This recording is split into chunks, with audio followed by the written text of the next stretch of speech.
Using comprehension strategies can help you understand and remember what you read. You have used each of these strategies individually and had some practice in choosing which strategies to use.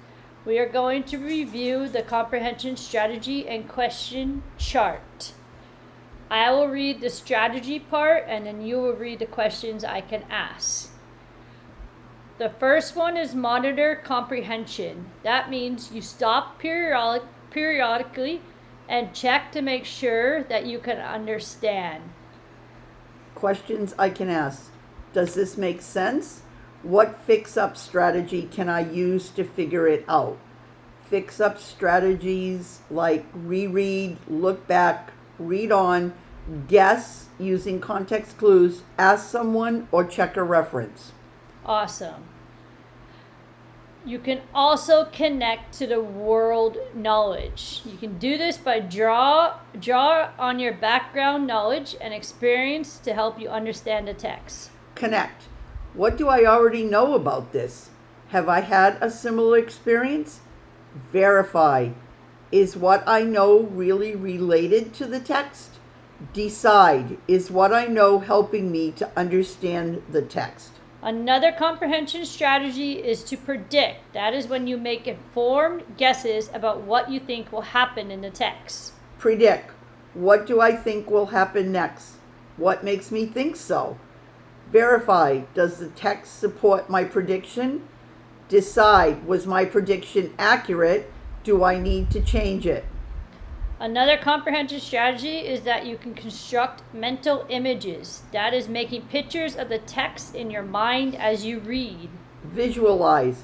What does this person, place, thing look like? What makes me think so? Verify. Does the text support my image? Decide. Was my image accurate? Do I need to change it? Another comprehension strategy you can use is ask questions. You can ask yourself questions about the text to keep involved in your reading. What am I curious about? What do I want to know more about? And the last comprehension strategy you can use is to summarize. That is using what you know about the story structure to identify important story information, then shrinking this information and putting it into your own words. Where and when does the story take place? Which is the setting? Who is the story about? The characters. What is the problem the character faces? What happens as the character tries to solve the problem, the sequence of events? How does the story turn out? Does the character solve the problem, which is the outcome? What lesson did you learn from the story? Awesome. Now we're going to move forward with the lesson. I'm going to think aloud to show you how to use strategies and coordination. Each time I use a strategy, I will point to it on the comprehension strategies chart. As I record information on the predictions worksheet. Good readers make connections between what they already know and what they are reading. The first thing I see on the page is a picture. Using my world knowledge, I think this man is a detective. I remember an old movie in which a detective wore a hat like that. It looks like he's studying something pretty closely, which is something detectives do. So I'm going to predict that this story is a mystery or a detective story. I'm going to print my first prediction and what makes me think so. So my prediction is a mystery or a detective story, and what makes me think so is the picture shows a man wearing a detective hat. I'm going to think aloud to show you how to use strategies and coordination. Each time I use a strategy, I will point to it on the comprehension strategies chart. As I record information on the predictions worksheet. Good readers make connections between what they already know and what they are reading. The first thing I see on the page is a picture. Using my world knowledge, I think this man is a detective. I remember an old movie in which a detective wore a hat like that. It looks like he's studying something pretty closely, which is something detectives do. So I'm going to predict that this story is a mystery or a detective story. I'm going to print my first prediction and what makes me think so. So my prediction is a mystery or a detective story, and what makes me think so is the picture shows a man wearing a detective hat. Now I'm going to read the title of the story. The title is The Case of the Blue Carbuncle. The word case in the title typically relates to a mystery or to a crime. I think that's good enough evidence to confirm my prediction about this being a mystery. On the prediction worksheet, I'm going to print my evidence under confirm. The title has the word case. Good readers constantly monitor or check their comprehension. There is a word in the title that is new to me. I have no idea what a carbuncle is. I don't even know enough to make a good guess. I only know that this one is blue. I believe I'll read on to see if I can find the story clues to help me figure out what this word means.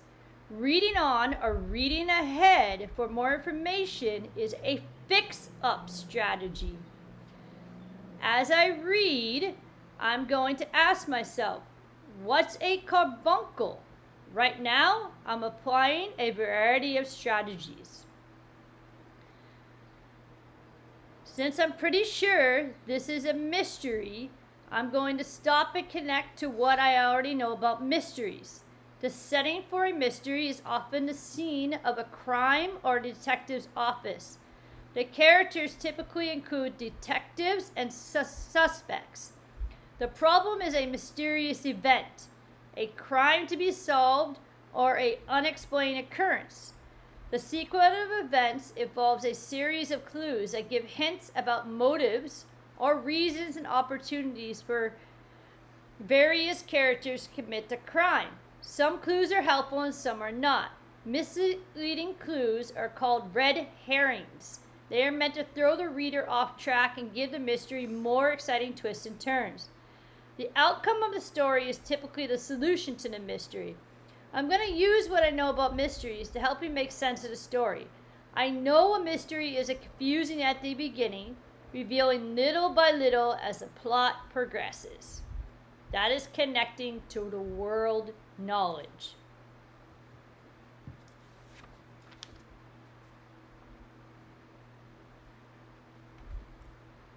What are you investigating today? I asked my friend Sherlock Holmes as I walked into his appointment. He did not reply, so I moved in to see what he was holding under his magnifying glass. Sherlock Holmes, that's a famous word. My world knowledge is that he's a fictional character, so I know for sure this mystery is fiction. I also know that Sherlock Holmes has a sidekick named Dr. Watson. Since the first quote here says, I asked my friend Sherlock Holmes, I predict the narrator is Watson. On the prediction worksheet, I'm going to print my second prediction and what makes me think so. So the Watson is the narrator. And my world, what makes me think that is my world knowledge about Sherlock Holmes.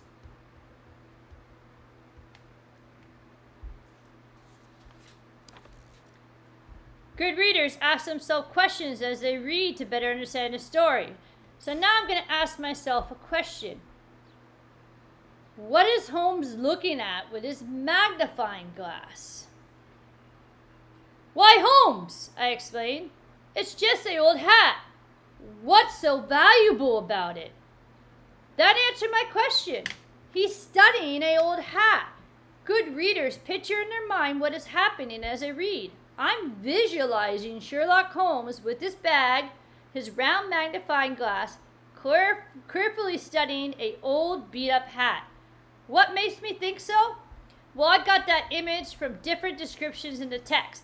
My mental image is helping me get a sense of the setting and characters, and especially the scene.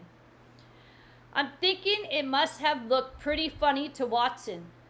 From my world knowledge about Sherlock Holmes, I think he often does unusual things like this. That is connecting to my world knowledge. Nothing whatsoever, he replied. I'm only studying a hat to find the owner of the goose. The goose? I asked, perplexed. Okay, I can see the author starting to set up the mysterious event, which is a problem and a mystery. I think my world knowledge about mysteries definitely is going to help me understand the story. I think the mysterious event has something to do with the goose, and somehow this old hat is involved. Like Sherlock's friend, the narrator, I'm asking, what does a hat have to do with the mystery? I still have no idea what a carbuncle is. I'm going to predict that maybe it is a type of goose. So my prediction is a carbuncle is a type of goose. What makes me think so is that Holmes wants to find the owner of the goose. So what makes me think that our carbuncle is a goose is Holmes wants to find the owner of the goose. That is connected to world knowledge, predicting, summarizing, and asking questions. I think this would be a good place to stop and summarize what has happened in the story. It may help me better understand the story. What is the problem the character faces? Here is my summary so far. Sherlock Holmes is trying to find the owner of a goose. Somehow, an old hat is a clue. Notice that I'm already using a few strategies. During my think alouds, I jumped around using all kinds of different strategies to understand the text. These are strategies that good readers use automatically. When I'm reading, I use the same strategies. I just use them quickly in my brain. My reading was smooth. I used connecting to real world, making predictions, asking questions, and I also summarized. I'm going to read the story aloud. I'm going to stop once in a while and coach you to use strategies. I want you to respond by thinking aloud. Start with the facts are these. The facts are these, Watson, explained Holmes. Police Commissioner... Pause. Based on what we've just read, can we confirm the prediction about who the narrator is? Yes, we can, because he just named him Watson. Excellent, yes. The dialogue indicates that Holmes is speaking to Watson. So we can confirm that Watson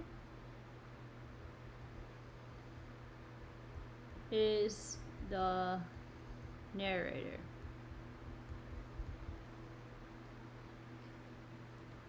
All right, start with Police Commissioner.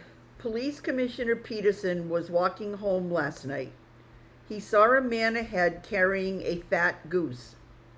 At Goode Street, a rough gang appeared and knocked off the man's hat. The man swung his walking stick to fight back, and Commissioner Peterson rushed to help. Startled, the man dropped the goose and ran. The gang scattered too, leaving Peterson with the goose and the hat. Based on what we just read, can we verify our prediction about the carbuncle being a type of goose? It doesn't say for sure, but since this man dropped the goose and ran, maybe he stole the goose? That's true, maybe he did. So maybe the goose is the blue carbuncle and the mystery is finding the man who stole it? That's a possibility. There's still not enough information No. to confirm or reject this prediction, so we need to keep looking. But since we have some evidence related to the prediction, we should add it to the worksheet.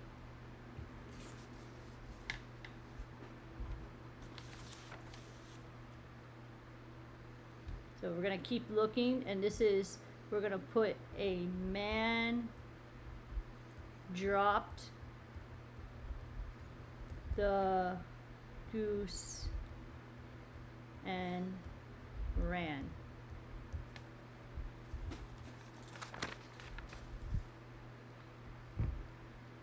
How many of you know what a police commissioner is?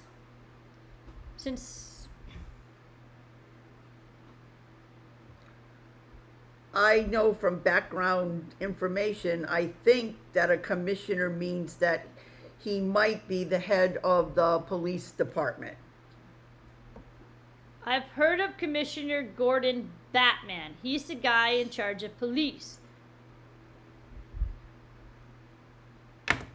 Good. You connected. You did. You're right. You connected your word knowledge. Peterson is a high rating police officer.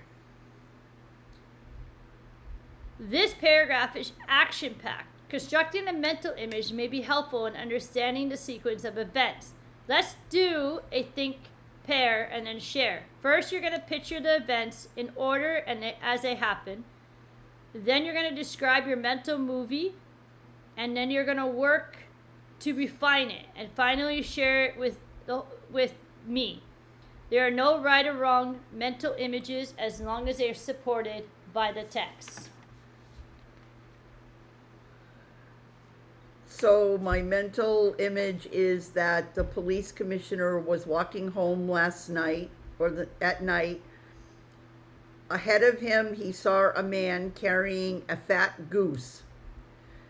As they went down the street, a rough gang, which I assume means maybe a bunch of boys that were dressed pretty shabbily, appeared and knocked off the man's hat.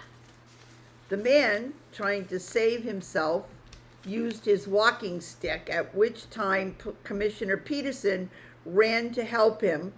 The man got afraid, dropped the goose, and ran. The gang scattered, and it left Peterson, the commissioner, with the goose and the hat. Excellent. That is a good summary. Good job. Now you're going to start reading by which Shirley. Would surely he return to their owner, asked I. There's the problem. True, the owner's name, Henry Baker, is stitched inside the hat, but there are hundreds of Henry Bakers in London. It would be impossible to find the right one. So Peterson brought the hat to me. He took the goose home to cook before it spoiled. Pause. Where does the story take place? The story takes place in a house or in an apartment. No, let's go back and reread that. There's a problem. True, the owner's name, Henry Baker. It's stitched inside a hat, but there are hundreds of Henry Bakers in London. Yes, the story takes place in London. Who is Peterson again? Peterson is the policeman. Good. That's looking back at a good fix-up strategy to use when we're confused about who's who.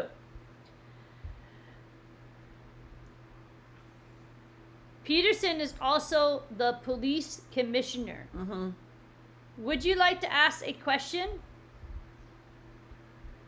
What does a commissioner do? What does a commissioner do? Do you have any other questions? How are they going to find Henry Baker in London? That's a good question. Another good question would be, what does Henry Baker have to do with the story? Or why did he run when the police came? We can make a prediction about that. Can you make a prediction? Maybe he did something wrong? Like, what do you think he did wrong? Maybe he stole the goose? Awesome. Yes, that is a good prediction. Henry Baker stole the goose, and that's why he ran away. On the prediction worksheet, we're gonna record that Henry Baker stole the goose, and what made me think that was because he ran away and left the goose. And left the goose. Excellent. Start reading, starting with just then. Just then the door flew open. Peterson rushed in. "The goose, Mr. Holmes," he gasped. "See what my wife found in its crop." He held out a dazzling... Pause. I'm not sure what a goose crop is. Do you ever wonder what it is? Yes, I do wonder what it is. Let's choose a fix-up strategy. How about checking a reference such as a dictionary? Okay. So go ahead and look up a goose crop.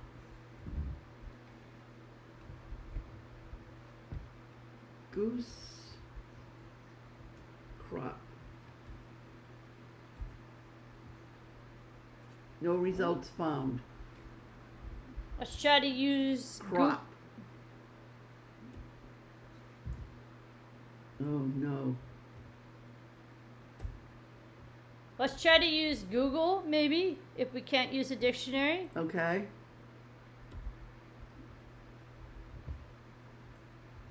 Or look up the word crop.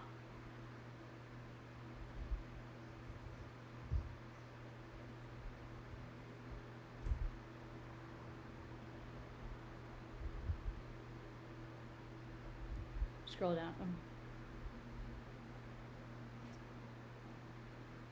Use the arrow keys to scroll down. No, use the sidebar to scroll down. This?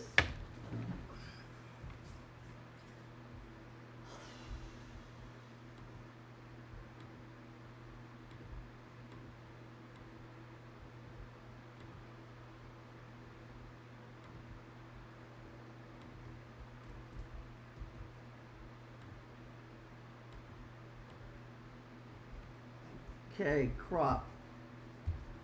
It can mean the cultivated produce of the ground. Well, that's not it.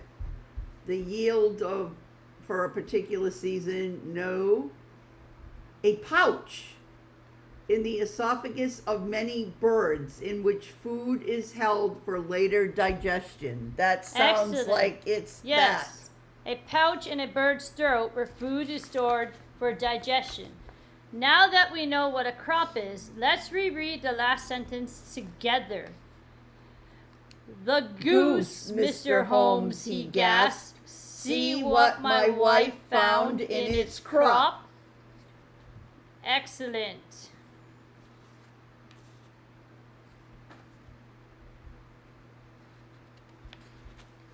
Start with he held out a dazzling blue stone.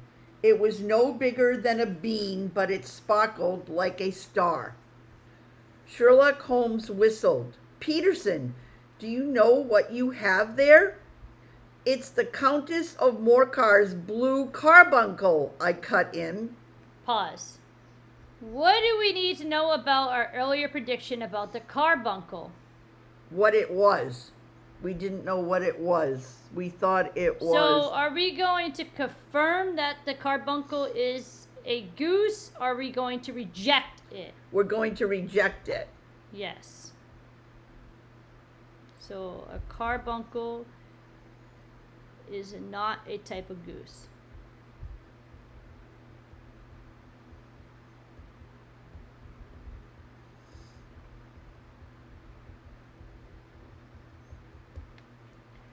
Are you curious about anything so far in the story? Do you have any questions about it?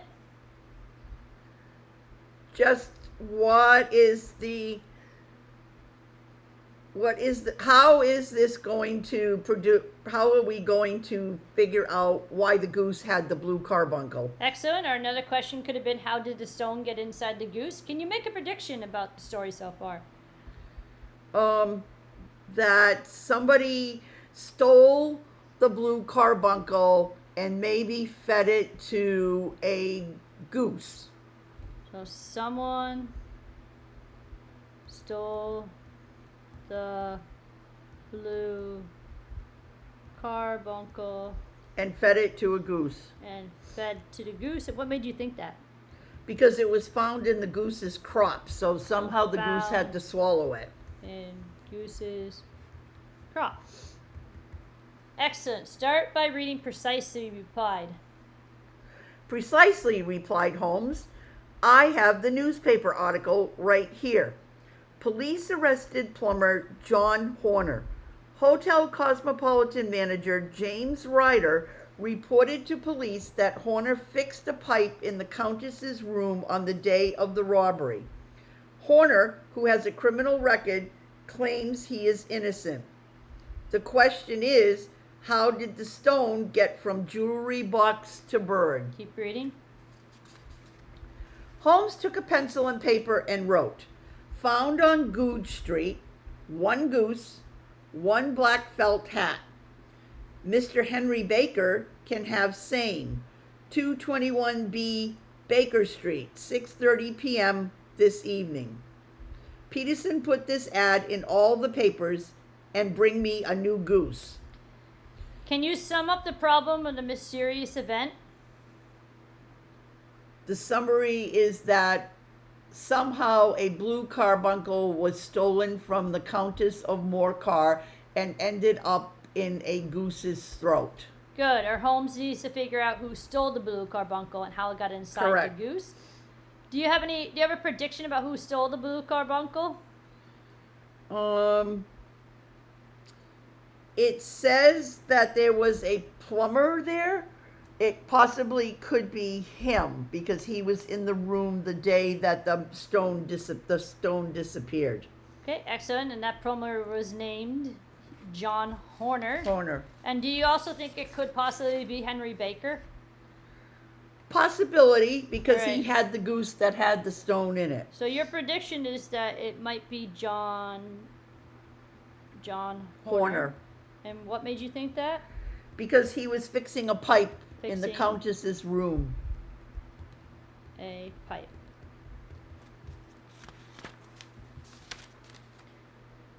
Start reading at 6:30 sharp. At 6:30 sharp, Henry Baker knocked on Holmes's door. Pause. So what do you think about the fact that Henry Baker responded to the ad? That he possibly didn't steal the stone because he wouldn't have wanted to get caught, so he wouldn't want to be admitting that he had the goose with the stone. Excellent. Yes. So what do we need to do with our predictions? Can we project the prediction that Baker stole the goose? No, we can project still, though, that John Horner might have stolen it. We can reject the prediction that Yes. Baker stole. Oh, the reject goose. it, yes. So Baker did not steal the goose. We need to keep looking to see if Baker stole the carbuncle. Okay. Okay, start reading. Holmes handed the Baker his hat. Holmes handed Baker his hat. Then he explained that he had eaten Baker's goose but was offering another one in its place. Baker thanked Holmes, unconcerned that it was a different goose. By the way, asked Holmes, could you tell me where your goose came from? It was delicious. Oh, yes, from my favorite inn, replied Baker, the Alpha. So now we know Baker isn't the thief, Holmes remarked after Henry Baker had left. I say we eat dinner later. Let's follow this clue while it's still hot. Pause. What do you think here? How does Holmes know that Baker isn't the thief? Because he didn't care that he was going to be given another goose. Good. On the predictions worksheet, record a new evidence under reject. So we can reject Baker. that Baker is not the thief. Remember that this is a mystery. The author hopes to surprise us in the end. So the author will often try to trick us with clues that throw you. We arrived at the Alpha Inn and ordered tea. This tea should be wonderful if it's as good as your geese, Holmes told the innkeeper. My geese? Asked the innkeeper hesitantly. Ooh, wonder if that might mean that he stole the carbuncle to put in the goose. So the innkeeper stole the Goose. the goose. Because he replied hesitantly. That replied hesitantly, gave you the clue. All right, keep reading. Yes, I heard about them from Henry Baker. Aha, them's not our geese, the innkeeper answered. I got them from a man named Breckenridge in Covent Garden. Oh, we can disprove that. We can reject that it was the innkeeper because he didn't get the goose from Baker. Not the innkeeper. Okay, excellent. Keep reading. After tea, we headed for Covent Garden and found a stall with the name Breckenridge. Holmes approached and said, I want a goose, same kind you sold to the Alpha Inn. Where'd you get them? Breckenridge fumed. Why's everybody asking about those geese?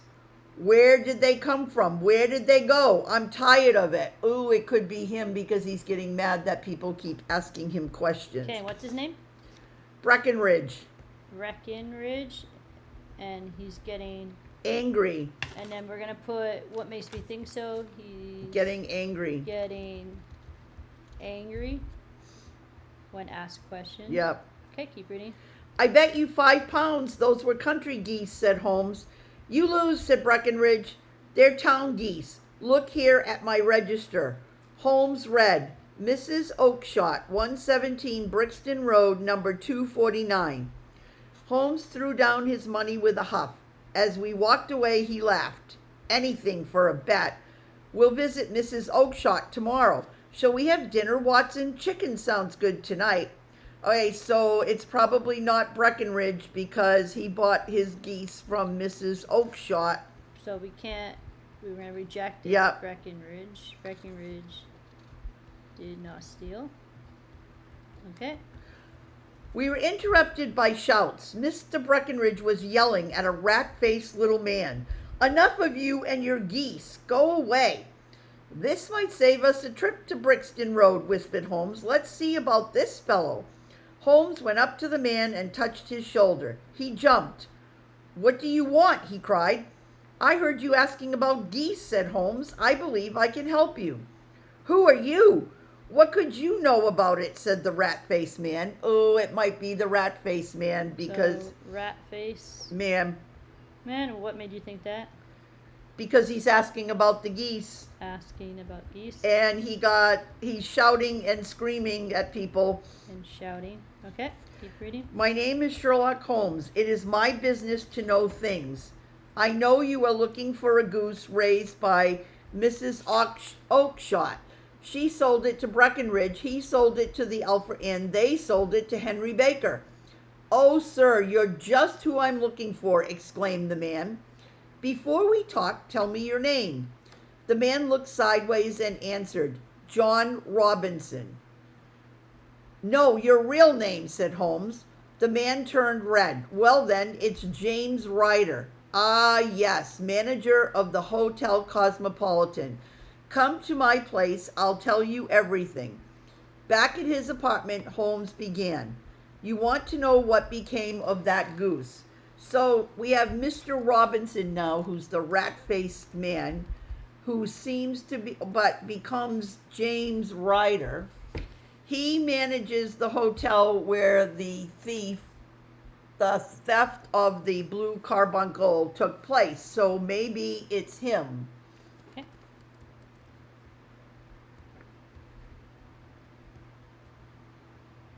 Manager's hotel.